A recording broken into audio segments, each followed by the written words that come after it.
Kamusta mga kabukid? Sa araw na to ay nag-iwan nga ng bakas yung hangin at malakas na ulan kahapon.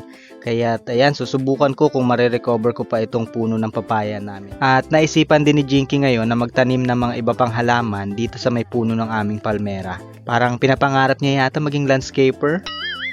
Hindi kaya masyado ng maraming halaman dyan? Maganda kasi iba-iba. Para magandang tingnan. Landscape ba? At ngayong araw din mga kabukids ay mag-update tayo dito sa lalaking papaya na sinubukan nating gawaan ng paraan para maging babae. Kamusta mga kabukids? Sa araw na to ay meron tayong kailangan ibangon.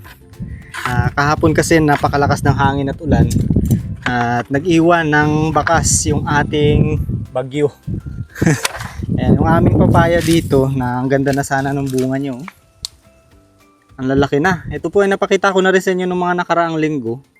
Nung time na maliliit pa yung bunga. Pero ngayon lumaki na at bumigat na yata yung puno. Ayan o, natumba ng bagyo. Ayan, dahan-dahan ko lang siyang ginagalaw kasi baka magkalasan yung bunga. Na ano yun dito sa may ugat na buwal. Medyo mababaw po kasi yung pagkakatanim ng ating papaya na yan. Ayan o, naputol yung ibang ugat. Pero sa palagay ko ay kapag binangon ko, mukhang tutuloy pa naman. Kasi yung dulo niya na yun o, nag-adjust na. Since kahapon pa po ito, ayan, nag-ano na siya, umangat na papunta na dito yung turo niya. So hinahabol niya na yung sikat ng araw. Kaya palagay ko ano pa siya. Pwede pa siyang ituloy, ma-recover pa natin. So, yan ang gagawin ko ngayon. At sana, magtuloy pa rin. Yan, dahan-dahan lang. Hindi na natin yata maibabalik sa tuwid na tuwid. Kasi, mukhang masisira yung ugat. Lalagyan ko na lang ng tukod.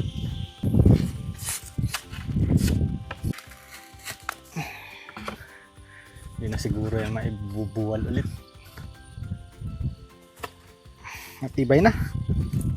Ang ganda ng mga bunga niya oh. Magkakaiba yung hugis. Merong yan, malalaki na bilog. Tapos ito liit. Parang ano na to? Ano ba to? Mangga? Matulis.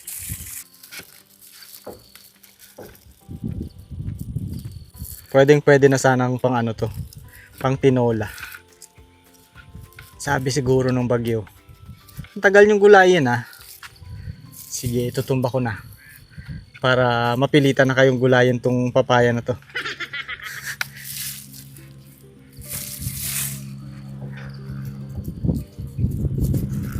Hindi ko na siya maituwid ng todo mga kabukids kasi tumutunog yung ugat dito sa kabilang side. Yung mga hindi pa napuputol. Baka tuluyang maputol din. Wala nang matitira. Kaya ganyan lang, okay na rin. Sayang kasi ito, matagal pa namin ito mapapakinabangan. Bata pa to eh.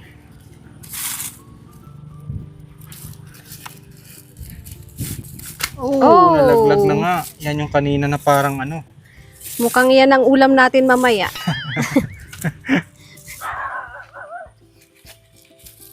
May aso pa. Puno namin to. Akala niya siguro hindi atin to. Ayun. Hindi na kaya. Yan, sana hindi na matumba ulit. Tapos ang gagawin natin dyan, lalagyan natin ng mas matibay na tambak. Manok na lang kulang. Kanina dyan may naglalakad eh. Uy, meron palang malunggay oh. Ang tagal kong nahihirapan na magpatubo ng malunggay gamit yung tangkay. Pero mas madali pala kapag kasabuto oh.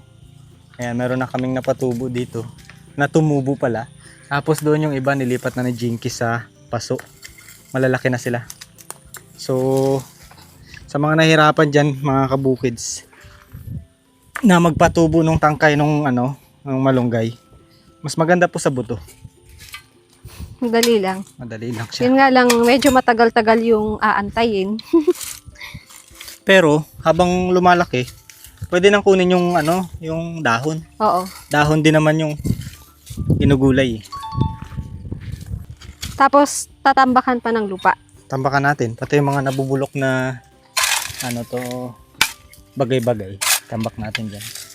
Sana lang hindi na siya matumba.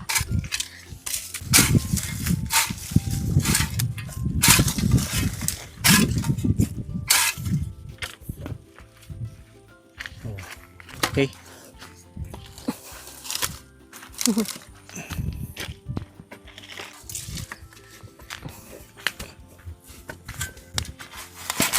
Pantayin natin ito. Yun, buti na lang nakapag-aral ka ng construction. Magaling magpala. Okay. Yun. Pwede na. Pwede na yan. Tapos to, tatambakan ng lupa. Okay, para lang yung hindi makaykay ng manok. Meron kasing pumupuntang manok dito. Yung mga pinagtatambak namin sa mga puno ng mga papaya, rambutan, pinagkakaykay. Kaya nga. Ang masama, hindi aming manok. Kaya hindi namin magantihan. Tanggalin ko tong tuyong dahon. Yeah. Ay.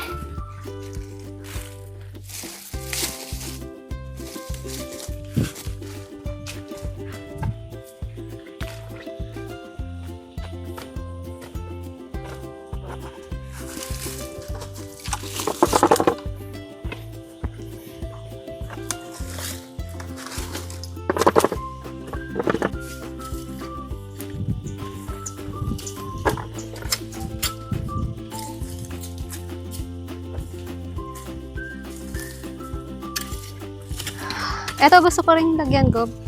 Yung, Itong isa. itong, Tapos, tamnan ko ng halaman dito. yun, sige, pwede. Isod pa konti dito. Sige pa. Hindi pantay dito yung gawa mo. Ako pa talaga yung nasisi. Ikaw nagpala dyan eh. Pinalaliman mo eh. Hinaga mo sa akin yung pala eh, di ikaw. Sige.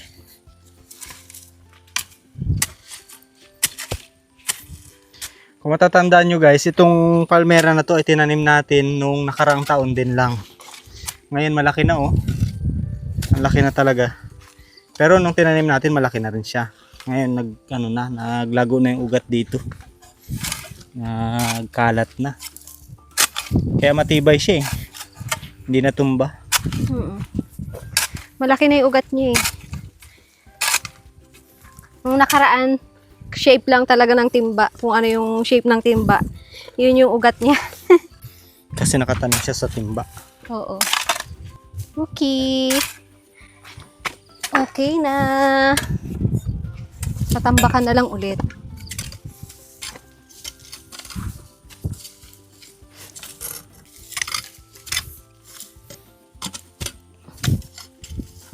May butas dito, Gob. Yan labasan kasi ng masasamang espiritu. Daluyan. Papuntang Encantadia. Okay na. Wala pang. Hindi pa nga tapos. Ano kaya magandang itanim dito? Yung gagapang siya dito. Sasakupin niya naman to. Hindi, mababa lang pero gagapang hanggang dito. Ayun, yung gusto mo? Dragon fruit. Hanggang dito. Dragon fruit.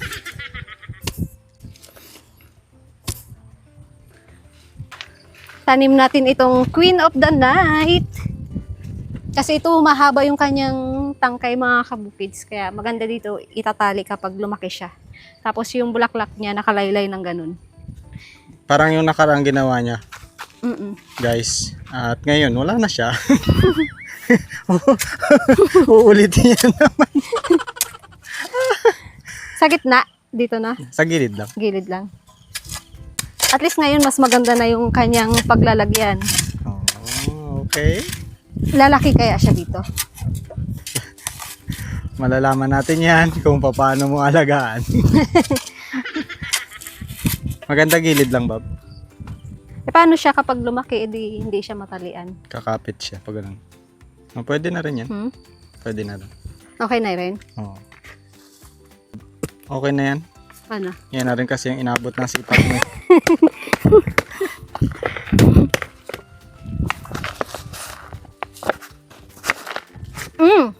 Oh!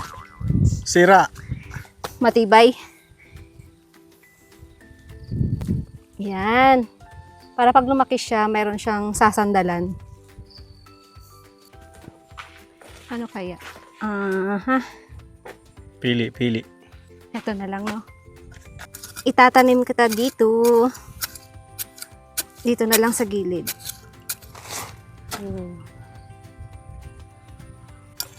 Kulang pa.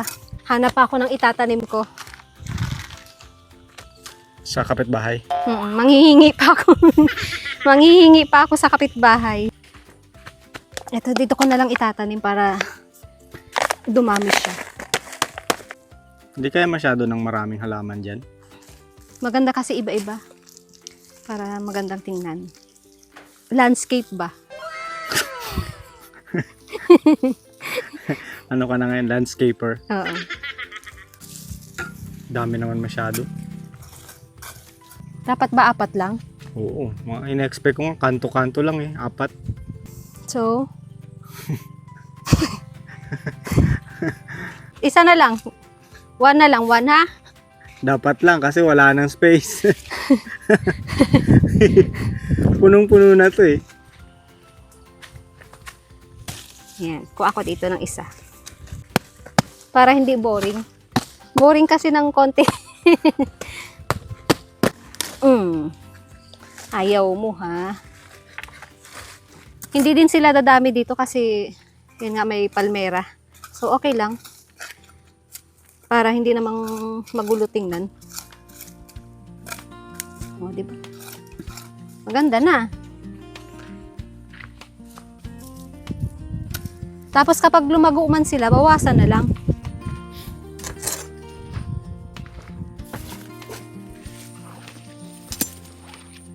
Oh, wow, yung ating papaya na lalaki mga kabukids. Kung matatanda ninyo, ito ay ginawa kong babae. At hindi umubra yung aking ginawa.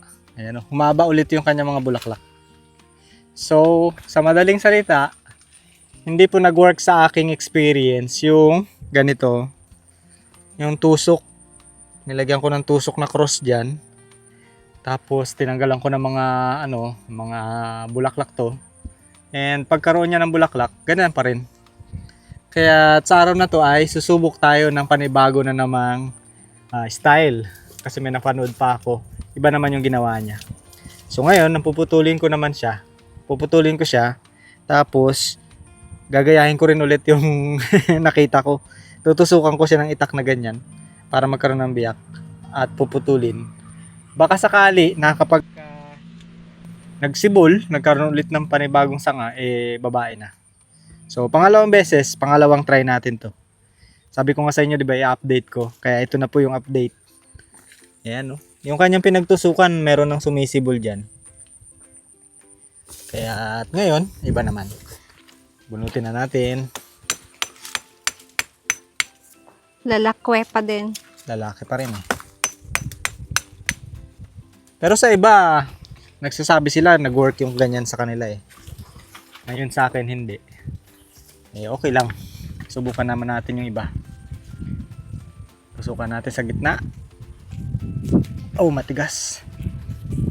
Matigas, kutsilyo na lang. Tigas. Pasensya na. Tumagos? Oo. Yan.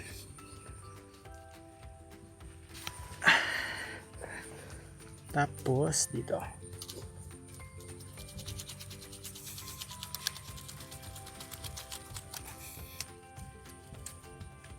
Tapos puputulin mo na yan. Oo, tapos puputulin ko na. Baka sakali lang. Tingnan natin.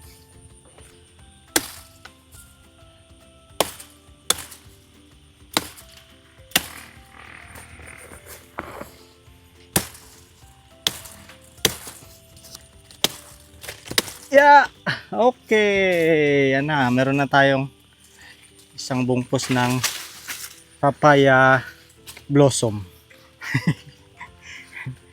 Hindi kaya ma-deadball yan? Hindi yan. Magkakaroon yan ng sibol. Dami ko na nakita na pinutol nila yung papaya.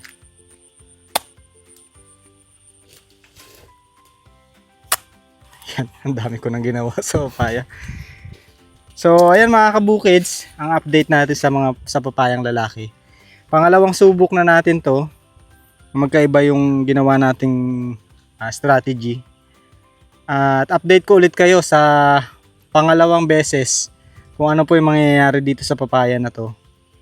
At kung meron po kayong suggestion na mas maganda, baka pagka sumibuli hindi pa rin. Mag-comment lang po kayo kung meron kayong na-experience na strategy para maging babae ito. Sayang naman kasi. So, ayan. Kapag hindi pa rin yan, Hindi, paubos yan ng paubos eh. Hanggang sa umabot Ugat sa na lang. ilalim. Oo. hanggang sa ugat na lang matira, tapos Sayang suko na. kasi. Sayang, maganda sana maraming babaeng papaya. Katulad nun, no? Marami siya mamunga. Tapos doon, meron din kami. Pero ano siya, maliliit na klase ng papaya. Halos hindi lumalaki. Pero meron ng mga bulaklak. So, ayan. Ito sana maging lalaki rin. Kasi ang ganda ng pwesto niya. Maging babae rin pala, I mean. Ito ay itatapon ko na. Ayaw mo gulayin. Ayaw ko. Mapait.